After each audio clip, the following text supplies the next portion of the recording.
Wataarifu kina brothers and sisters, ile time ya kuchill kwenye kona shafika. Hapa natemwa madini, stories zote makini, cause we all know Jabir Saleh akiwa kazini. Yes, mambo vipi?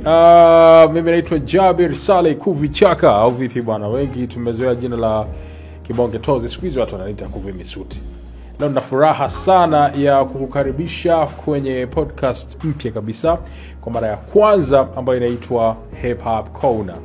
Na hii itakuwa inakujia mara kadhaa, kila wiki mara moja hivi kupitia channel yetu ya Kuvi Facts. Na kimsingi tutakuwa na mahojiano na watu mbalimbali tukiangaza topics ambazo kwa namna moja ama nyingine sio tu zitawahusu wana hip hop pekee, bali pia zitaweza kusaidia hata kuishape jamii kwa namna moja ama nyingine. Kimsingi ni kwamba hii itakuwa ni sehemu ya kuhadithiana mambo mazuri tu ambayo yanahusiana na culture ya hip hop na maisha kwa ujumla, lakini pia tutaweza kushare mawili matatu ambayo ni ya msingi kabisa na yenye faida kwetu wote. Na leo bwana, kwenye episode ya kwanza kabisa nina furaha sana ya kuwa nimemwalika my sister, my little sister au vipi bwana, lakini pia huyu ni mshikaji wangu wa kitambo sana. Yani wakati anaanza game ile alikuwa anasema huyu Mnyamwezi ametokea wapi?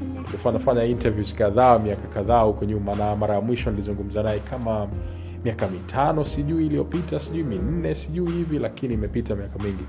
Rosary bwana, leo ndo anakuwa mtu wetu wa kwanza kabisa kwenye Hip Hop Corner. Mambo vipi Rosary? Umependeza sana. Asante. Kumbe nawe siku hizi unapiga vitu vya suti kama hivi nini? Tushakuwa, kweli tumekuwa. Kweli tumekuwa. Director wangu bwana Medi yuko nyuma kamera hapa, alikuwa anataka nivae hip hop Timbaland manini baba, wacha tuniaike pembeni. Kwani hip hop imewekwa kwenye kona sana, imewekwa kwenye box. Anasema saizi watu wameshanizoea kwamba mimi napiga suti tu siku zote. Yes. Kwa sasa nirudi kwenye ule muonekano wa hip hop wa zamani. Nikamwambia lakini corporate hip hop pia sina nafasi kabisa. Au sio? Conscious. Kabisa. Kwa hivyo nimefurahi pia leo tuko hivi. Lakini nimeshuhudia mabadiliko makubwa sana kwako pia. Ndio. Mambo ya kuwa mama. Hongera sana pia. Asante. Sasa hivi Rosa ni mama, sio ile Rosa. Rosa Sister Du Gangster. Unajua ulikuwa gangster against Sister Du. Ndio kabisa. Na ni kitu ambacho kimenipa yani the change. You know, in life you have to change. Kuna seasons, kuna nyakati ambazo zinabadilika kwenye maisha. Na ukijiona kama unakaa kwenye sehemu moja kila siku, basi kuna roho fulani ya udumavu inakuwa haukui. Lakini ukikua lazima kuwe na mabadiliko ambayo ni chanya katika maisha yako. Kwa hiyo I'm happy that I'm a butterfly now. Tulikuwa kwenye stages tofauti now. Sawa. Nimesikiliza wimbo wako ule Baby My Baby. Karibuni hapa My Baby. Kuna mambo ya kihisia sana umezungumza Wala hebu tuelezee ile hali wewe unayojisikia kwanza kuhusiana na umama na namna ambavyo ulikuwa nyuma, lakini sasa hivi ile hali ya umama. Naona kama una furaha pia na kuna vitu unakuwa uko proud of vile vile. Ingawaje pia kuna mapito ambapo pengine si hatu ya juu ya kuwa mama pia. Ndio. Kiukweli umama hauelezeki. Nadhani ni kitu ambacho kimechukuliwa poa sana katika jamii. Kimeonekana kama maybe wanawake wanatakiwa kufanya tu, ni kitu ambacho tumeumbiwa, lakini ni kitu ambacho kinatakiwa kiheshimike, na ni wakati ambao ni upo very sacred. Yani ni wakati ambao mwanamke anatakiwa kuwa karibu sana na Mungu, na anatakiwa kujitafuta sana ili aweze kujijua na kujua kusudi la Mungu juu yake. Kwa hiyo kwangu mimi, kabla sijajifungua, kabla sijaamua kuwa mama au sijaingia kwenye ile season kwenye maisha yangu, nilijiambia kwamba kuna mabadiliko chanya ambayo natakiwa niyafanye kwenye maisha yangu, kwa sababu nikiwa yani whatever I have inside I will pour into my child. Kile kitu ambacho kipo ndani yangu, kama ni kizuri nitamwekea mwanangu kwa sababu nitamfunza hicho. Kama ni kibaya basi nitamwekea mwanangu kwa sababu ni hicho kilicho ndani yangu. Kwa hiyo nilikaa nikajitafakari, nikatathmini na nikaweza kujifunza mawili matatu lakini pia ndio kama ulivyosema kuna mapito ambao mtu unaweza ukapitia, na nadhani ni wanawake wote niseme.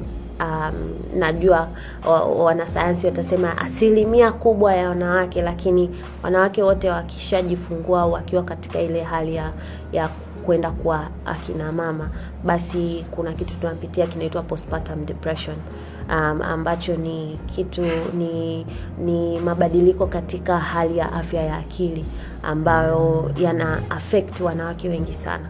Utakuta mwanamke anakuwa anapata zile stress. It's a different time in your life. Haujawahi kuwa mama, hata kama umewahi, lakini kuna changes ambazo zinatokea kwenye akili yako, hormonal changes. Kuna changes ambazo zinatokea kwenye mwili wako. Kuna changes ambazo zinatokea maybe kwenye mahusiano yako. Kuna changes ambazo zinatokea kwenye sekta zote za maisha yako ili uweze kuadjust kuwa mama.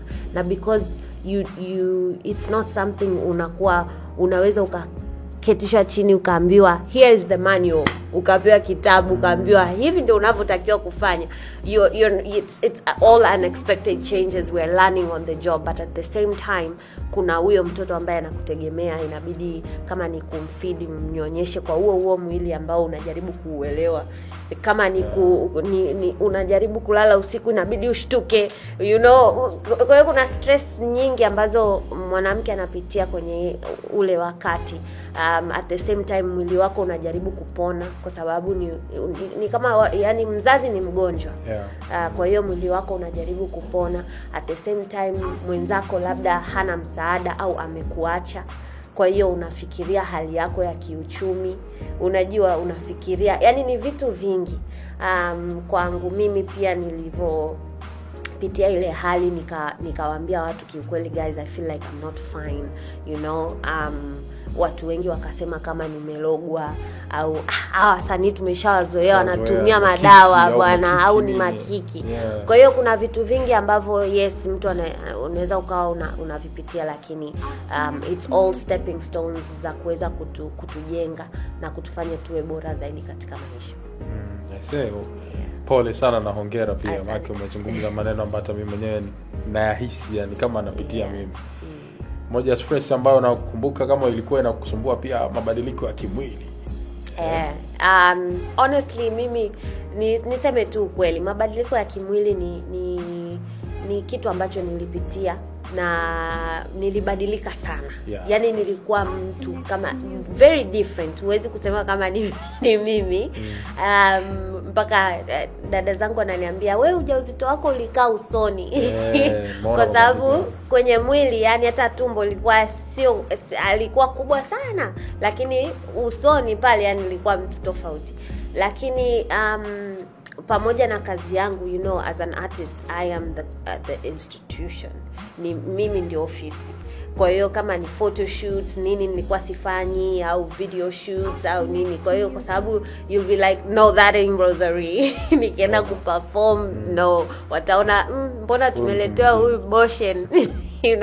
Kwa hiyo one thing about I did personally, nilijiita mkutano, nikajiambia kwamba I am hii season ya maisha yangu nina accept fully.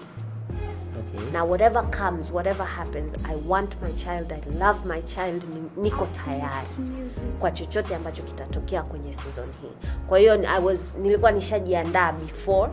Kwa hiyo changes ambazo zilitokea nilikuwa naona okay sawa, hata na hiki pia nakikubali, hata na hiki pia sawa. And at the end of the day mwanangu alikuja duniani and he is an amazing child. He is an amazing addition to our family, but also amenifunza vitu vingi sana. Unajua wazazi tunakuaga tunasema kwamba sisi ndio tunawalea watoto au tunawafundisha watoto, lakini watoto pia wanatufundisha sisi vitu vingi sana. Kwa hiyo kadri muda unavyozidi kuenda kuna vitu vingi ninavyojifunza kupitia yeye. How long imekuchukua ukaweza kujirudisha yani? Kwenye ile Rosary ambayo umezoea body wise.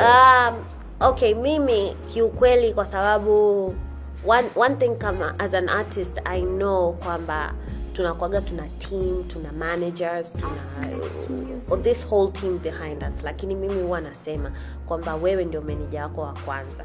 Wewe as the CEO of your company, you are supposed to be, wewe ndio, you manage yourself first and then other people come.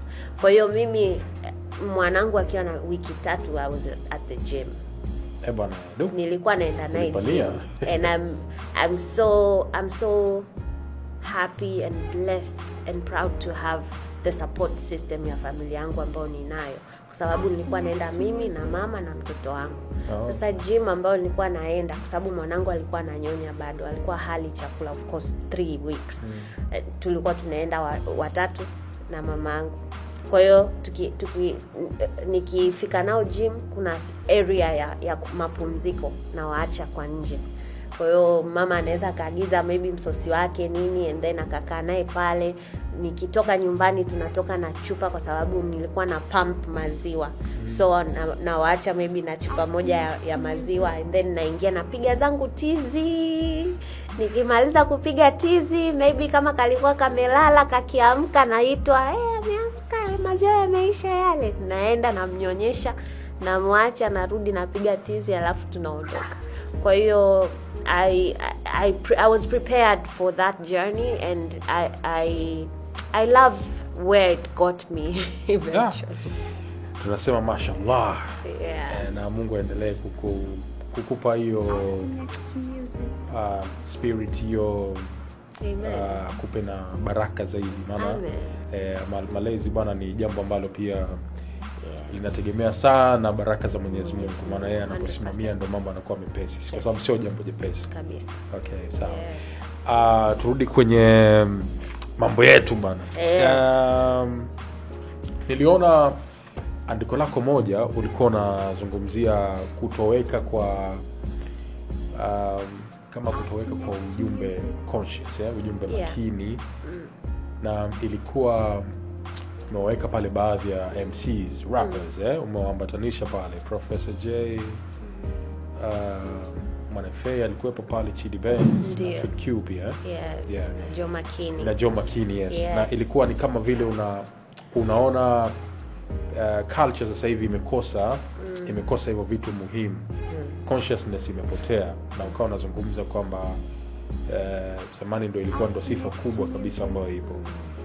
Nikasema ni moja kati ya vitu ambavyo hata mimi pia nilikuwa na viwaza, na ndo kusudio la kufanya hicho ambacho tunakifanya sasa hivi. Ndio. Walau tuanzie hapa kwanza nataka kujua kabla tujaliongelea hili kiujumla. Katika wale MC walioweka ndio favorite wale? Kiukweli sikuweka kwa favoritism, niliweka kwa kutizama kwamba game imetoka wapi, na imefika wapi au tupo wapi kwa muda wa sasa. Na I'm sure many people wanaweza wakawa wameiangalia in a way ambao maybe it's an attack or a comparison, na hiyo ilikuwa it's not haikuwa dhamira yangu. Dhamira yangu ilikuwa pale ambapo tunafanya kitu chochote ni muhimu sana kutafakari na kujiuliza tumetoka wapi, tumefika wapi, tunaelekea wapi, ili kusudi tujue future yetu itakuwa vipi au tunaipanga vipi, kwa sababu mpangaji ni Mwenyezi Mungu, lakini lazima tuwe na mipango ili na yeye apate kitu cha kukibariki. Kwa hiyo my focus was kufungua a space ambayo it's comfortable and safe for all of us to discuss where we want to be in the future. So kwa nini niliraise the topic? It's not that hakuna MCs ambao ni wazuri au MCs don't know what they're doing. No. My point of raising this topic was sisi ambao tunafanya game na tunaipenda, na wale ambao pia wana aspire kuifanya, what is our message? What is our cause?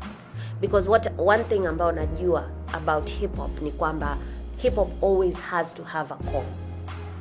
Hip hop ni lazima iwe na cause. R&B cause yako inaweza ikawa mapenzi all the time, every day. Kuna wasanii kibao ambao wanaimba mapenzi every single day, you know? Yeah, sure. Kwenye bongo flavor ama R&B or other kinds of music. Lakini when it comes to hip hop, before hujatoa project, you have to have a cause. So what is our message as hip hop artists? And I know kuna conscious hip hop artists wengi sana. But kwa nini hawapati nafasi? Kwa nini hawasikilizwi? Kwa nini pale ambapo shows zinaandaliwa basi hawatakuwa kati ya wale artists ambao wanaitwa? There's a problem. Hapo tayari we can establish kwamba there's a problem, unless hip hop artist akajipush kuingia kwenye spaces ambazo ziko kidogo ametweak ile hip hop yake ikawa commercial. And what is tweaking your game ikawa commercial? What does that look like? It looks like dipping into other genres of music. You understand? Yeah. So it's not pure hip hop, it's hip hop with a twist of singeli, hip hop with a twist of R&B, hip hop with a twist of, you know. Yeah. So hiyo itakuwa accepted, itakubalika na itauzika. Kwa nini? So that's my question, you know. And kwa nini niliweka zile nyimbo au wale artists ambao niliwaeka? Kwa sababu if you listen to it's pure hip hop, you know. Na there was a time that hiyo ilikuwa inaonekana it's commercial and it's accepted and it's celebrated. Kwa hiyo where did we go wrong? Ni wapi tumetoka nje ya reli? Au sio nikisema sisi simaanishi sisi kama hip hop artists, but I mean all of us. Yeah. Media, producers, fans, kila mtu. Let's sit down and have tuongee. Tuweke mazungumzo. Exactly. So yeah. Kuna point hapo umeigusia ya hiyo ya kubadilisha genres, Yes. Na hicho ndio kitu ambacho kimekuwa kinaonekana ni cha kawaida ama ni cha lazima. Yeah. Umeona kwamba ili uweze kupata mafanikio fulani basi inabidi ufanye hivyo. Tuna mifano ambayo iko hai, si ndio? Mfano mtu kama kama Darasa tuseme, miaka ya nyuma alikuwa anafanya ile conscious rap na nini. Yeah. Kila mtu alikuwa anakubali kwa bana this music iko bomba na nini. Yeah. Lakini hakupata yale mafanikio. Alipoamua kutwist hiyo kidogo, akawa hata kama anaweka labda message ambazo iko conscious lakini akiziweka katika mchezo hivi. Yes. Beat fulani or beat na nini, ikawa ndio inaonekana kwamba inakuwa accepted. Zinaenda. Sasa kuna moja kati ya mambo ambayo yanaonekana hapa yanatatiza pia ni wakati mwingine watu wanaambia ni management. Kama management zinachangia. Yeah. Na management nao wanaamini kwamba biashara ndio iko huko. Kwa hiyo hata wewe ukiwa unataka hivi, kama uko under management, maana yake utajikuta unalazimika kuingia huko. Watu wanasema wanaamini kwamba kuna kuwekeza na nini. Yeah. Sijui kwa upande wako ulikutana na hiyo pia, labda management kidogo. Kuna wakati ulikuwa unapiga kama dancehall hivi na nini. Yeah. Kuna wakati pia ulikuwa unaimba ambao unaimba vizuri kusema kweli. Yeah. Yani sio kama haujui hapana. Yani nimesikiliza album ya Goddess yote ile. Kuna nyimbo umezinyoosha kabisa. Nafikiri Alive ulimba. Alive no, Alive nimerap lakini kuna chorus imeimbwa but it's not me. Yule hakuwa wewe? Sijako, yes. Okay. Yeah, but I get what you mean. Nadhani hakuna a main person ambaye tunaweza tukamnyoshia kidole. Tukasema ni kwa sababu ya fulani au ni hawa ndio wame cause hip hop ifike hapa ilipo au isiwe as commercial as we would like it to be. But I think ni jukumu letu sote, kuanzia producer, msanii, wawekezaji, management kama unavyosema, what am I call it, media kwanza ndio wana very big space ya kuweza ku put things out there. One thing about media is they create hype, people take it. Unaelewa? Kama social media, which is also media, inaweza ika create hype for something like taka and it gets hype and imeondoka. Yeah. You understand? So why conscious music isipate hiyo nafasi. So another thing ambayo dunia yetu ya sasa hivi, people really like to be lied to, and when you're speaking the truth, then it's not as accepted as the lie. Kwa hiyo ule ukweli ambao upo kwenye hip hop uko very concentrated. Na watu kiukweli mara nyingi unaambiwa kwamba the truth hurts. Kwa hiyo ukimwambia mtu ukweli kila muda, yani inabidi akae afikirie maisha yake kwamba tumeimba I'm not fine, kweli anakaa anawaza kweli maisha yangu I'm not fine, anataka asikilize nyimbo ambayo inamwambia we kula bata tu. You understand? Kwa hiyo asijitafakari muda wote. Na hip hop ni kwamba most of the topics ambazo we bring is topics ambazo zitakuhit kwenye moyo wako, ukae ujitafakari maisha yako. And people don't wanna do that. Watu wako reluctant sana katika that space. Kwa hiyo I think we just need to put out there kitu ambacho ni kizuri kwa watu kula, lakini pia kinawabadilishia maisha katika namna moja au nyingine in a positive way. So kimwelekeo kwa kuangalia ile kauli yako Yes. Unadhani tupo katika hali fulani sio nzuri ama mbaya, mpaka manake unajua inaonekana ulikaa ukawaza ukaangalia ujumbe ule na nini? Yeah.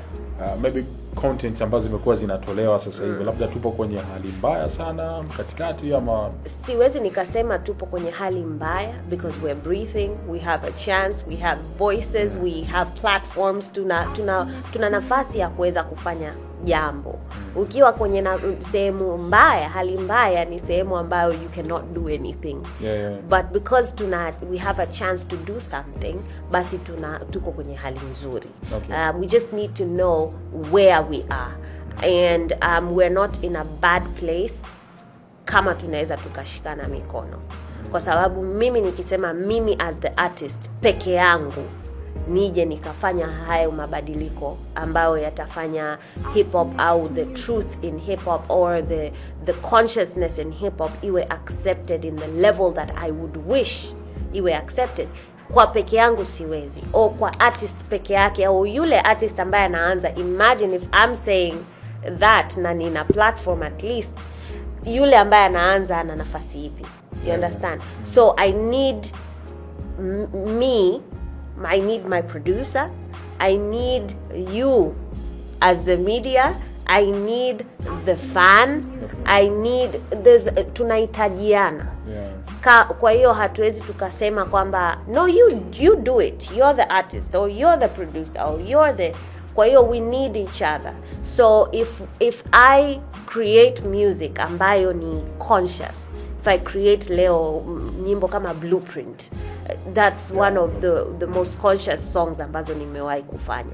Nikitoa basi let it have the same hype ambayo mbaba wangu can have, you know. So I know kwamba we joke a lot, mara nyingi tunakuaga tunatania, tunacheka, tuna nini kwenye mziki, but at the same time support all the comedy and all the laughter, and then to sahau kusupport the consciousness, kwa sababu itakosa kutujenga sisi kama jamii na kujenga jamii inayokuja.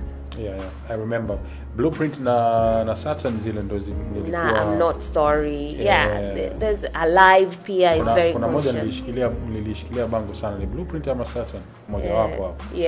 Kuna Before I Die. Kwa hiyo there's a lot of songs ambazo nikiziandika sometimes I'm like isi andiki ili nipate hela, unajua, and it hurts me that naweza nikasema hivyo about some songs ambazo I can say they are one of my best songs, some of my best songs, you know. Okay. So nataka nikiandika nyimbo kama Before I Die, you better give me all of my credit.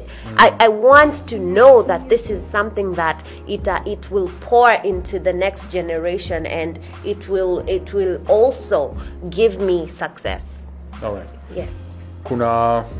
Okay, this new generation sasa. Yes. Tumeangalia hapo swala moja, mambo mazuri sana, consciousness na nini. Yeah. New generation bana.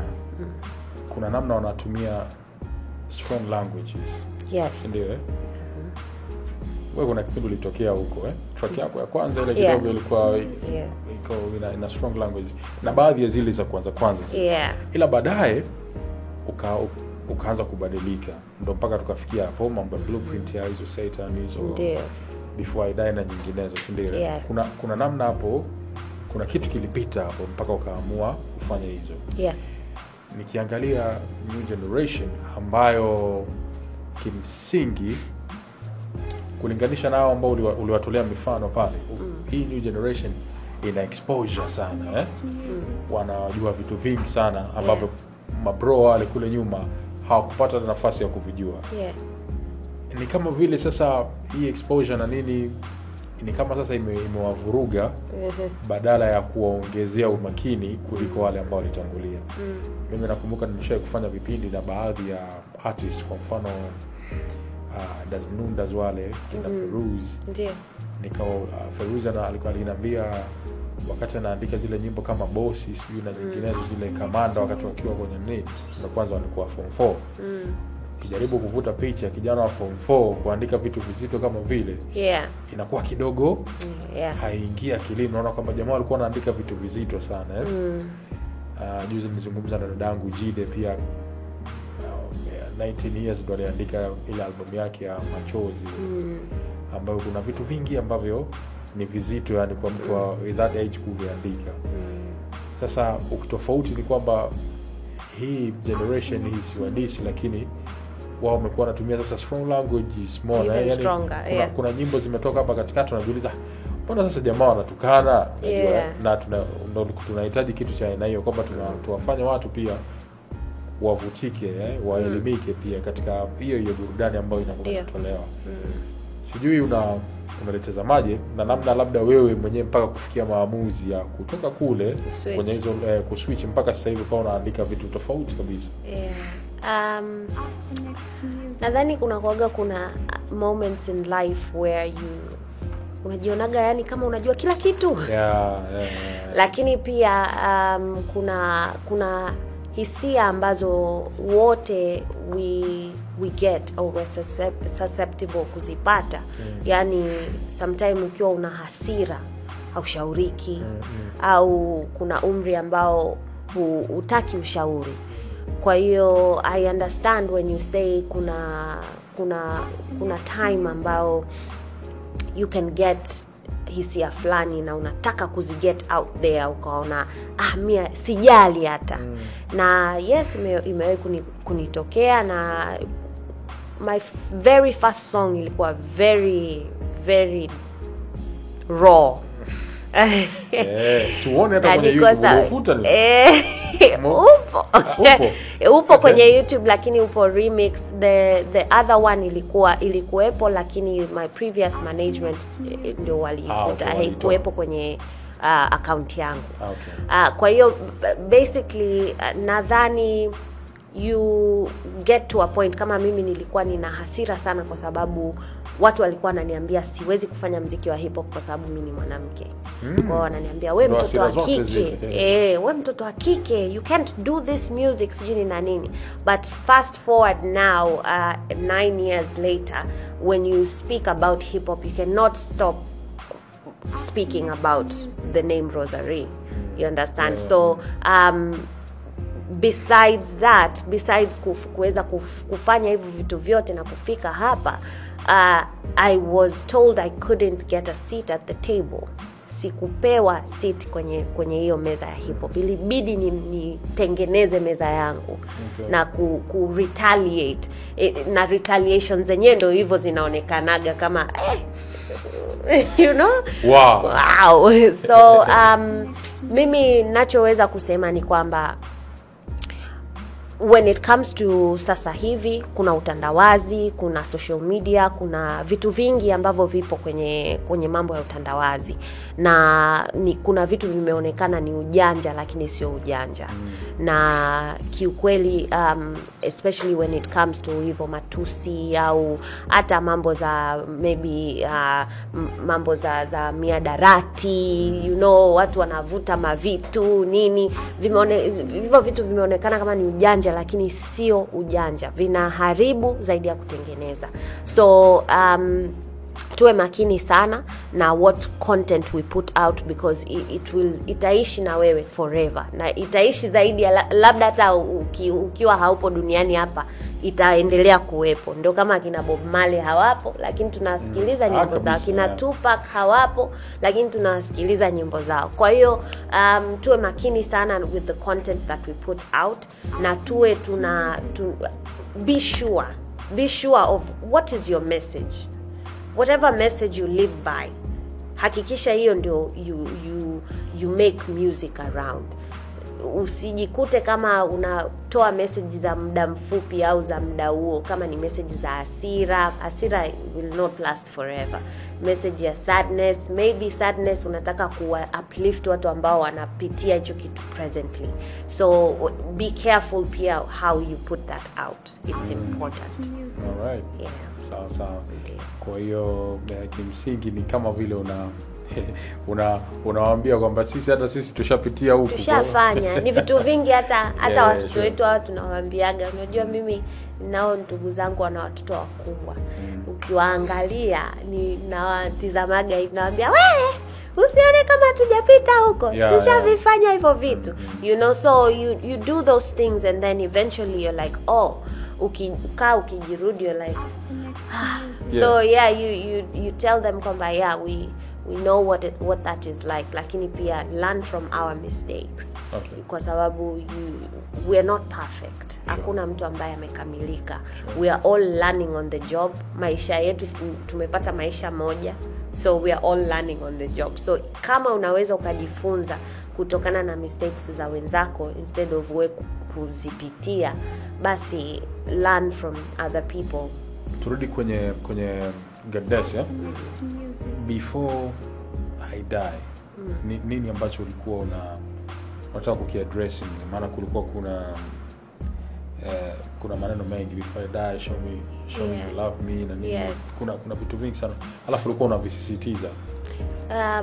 Kwa sababu wote tunaelekea njia moja.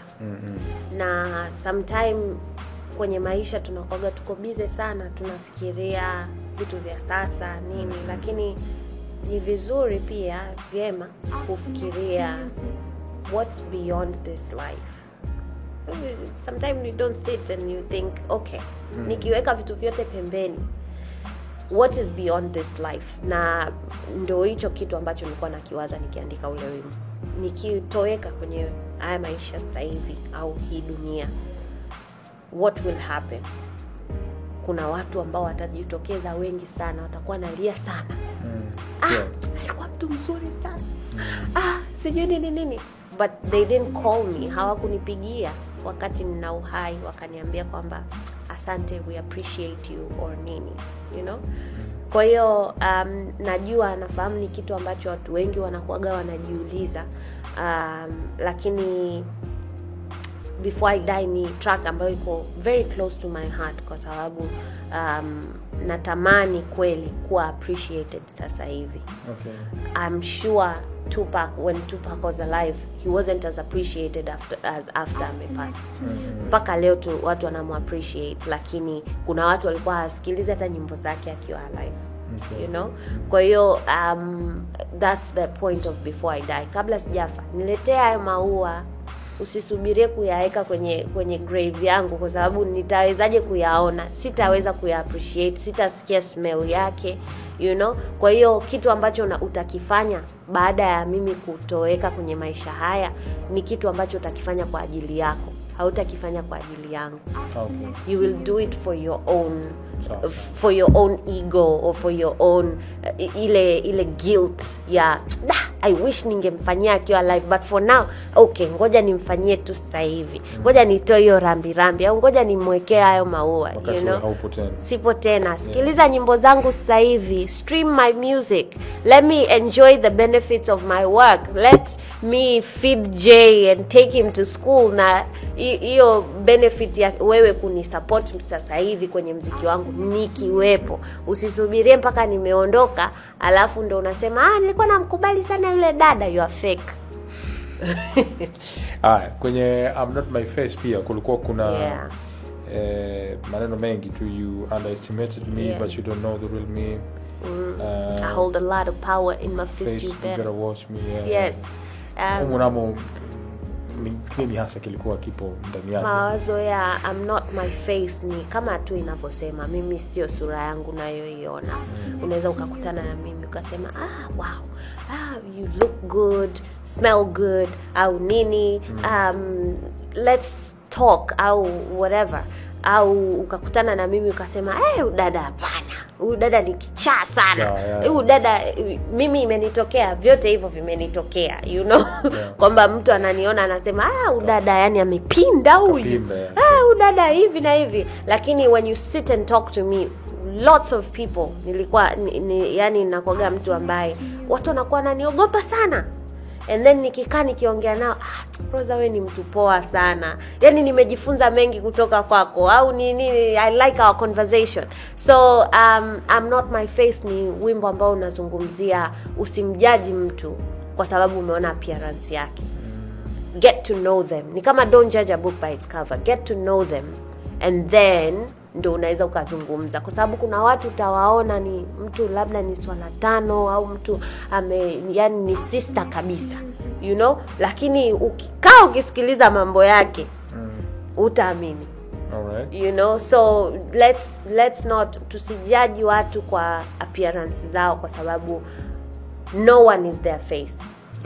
Last time ilipotokea rapsha baina na majirani na Kenya hapo ukaachia diss track pale Omolo nini ile mama Omolo na vitu kama hivyo, ikawa nilipenda kwa sababu ulikuwa umelibeba taifa, umelitetea taifa, lakini lilinitenga. Taifa lilikutenga. Okay, na nataka nisikilize kutoka hapo. Kwanza Khaligraph ulikuwa na mahusiano naye kabla, you had the song naye na nini? Alafu baadaye ikawa haikuleta shida ile real sasa katika maisha ya kawaida? Unajua hatuna huo ukaribu wa kusema kama maybe tulikuwa na friendship au nini. Kuna project ambayo tuliwahi kufanya zamani when I was back in the industry. Ni remix ya One Time ilivyotoka, it made buzz across Africa. Ni wimbo ambao ni wimbo wangu wa kwanza, lakini ilikuwa East Africa, Central Africa, South Africa, everywhere. So everyone was like, who is this chick, and kwa hiyo na yeye akani reach out akasema, what do you think, let's do a remix of the song, which alienda baadaye akasema kwenye nyimbo kwamba mimi ndo nilimuomba remix, but that's a story for another day. Y'all anyway. Fast forward to the year, when was it, the recent years. Ndio kikatokea kilichotokea. But hip hop imejulikanaga kwamba ni muziki wa beef, but one thing I like to say ni kwamba sio characteristic ya hip hop, kwa sababu sisi wana hip hop tuna upendo sana, we are very real people. Ndio maana mtu akikuzingua unamzingua. Yes, 100%. Kwa hiyo hatunaga ile tunalaza damu. Haina unyonge. Not because hip hop ni muziki wa beef nini, no, but then it's just ni muziki ambao sisi ni watu ambao tunapenda kuwa open and kuwa raw. So niliona kwamba taifa letu linahitaji some rosary juice, and I did what I had to kama mwana hip hop. Fanbase yako ya Kenya iko perfect kabisa.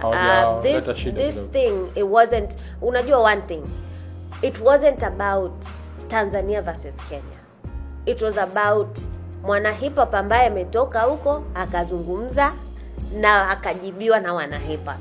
Kwa sababu tukiiweka kama it was about Tanzanians and Kenyans, tunakuwa tunajikosea, because they are our family. We are family. We are East Africans. We are Africans. So hatuwezi tukasema kama tulikuwa tuna beef Tanzania versus Kenya. Mimi niliona it was Khaligraph versus Rosary versus Khaligraph, and we all know who won. Kwa hiyo it's just it is what it is. Who won? I don't know. Rosary. Check the stats. Okay, Bwana Rosary, mimi nakushukuru sana leo. Ningependa sana tuendelee lakini naona sio ni manager bwana amenikalia kooni hapa. Kwa na mimi ili kwa sababu nikupata siku nyingine wacha leo niwe mpole na mimi nifuate sheria. Lakini nashukuru sana. Thanks for your time. Mimi nakuombea kila laheri. Namuombea dogo J, yule ni J mwenzangu. Mimi J na J. Kwa J mwenzangu namuombea kila laheri. Mwenyezi Mungu amuongoze katika njia iliyonyooka. Amen. Basi tutakualika tena bana. Wewe ndio umefungua hip hop corner hii.